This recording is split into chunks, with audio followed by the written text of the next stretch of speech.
এয়া এতিয়া আমাৰ কেইটা পাইছে 9টা বাজিছে আমাৰ হোটেলত খানা আহি গ'ল ডিনাৰ এতিয়া আমি ধুনীয়াকৈ কৰিম আৰু ডিনাৰ কি কি আছে মই ভিডিঅ'ত দেখুৱাম আৰু যিহেতু আমি এতিয়া আজি গেংটক আহিছোঁ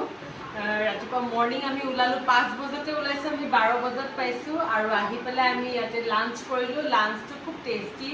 বহুত ভাল লাগিছে এই হোটেলখনৰ খানা সঁচাকৈ মানে শলাগ ল'ব লাগিব আৰু এতিয়া ডিনাৰত কি কি আছে ভিডিঅ'টো দেখুৱাচোন চব এয়া দেখিছেনে এয়া হৈছে চিকেন বাটাৰ মছলা আৰু এইফালে ডাল এইটো দালি হয় আৰু এইফালে আলু ফ্ৰাই কৰি দিছে চব্জি আৰু এইফালে এয়া পাপৰ এয়া ভাত আৰু এয়া লগতে ৰুটিও দিছে আৰু এয়া পিঁয়াজ জলকীয়া মানে এভৰিথিং চব আৰু মানে আৰু এতিয়া আমি পেট ভৰাই খুব ধুনীয়াকৈ খাম আৰু সোনকালে শুম যিহেতু আমাৰ ৰাতিপুৱা মৰ্ণিং মানে গাড়ী আহিব আমাক লৈ যাব আমি ডাইৰেক্ট ছিকিম নাথুলা যাম আৰু বহুত জেগা ফুৰিম আৰু আপোনালোকে ভিডিঅ'তে চাই থাকিব আৰু দেই সকলোৱে বাই বাই এতিয়া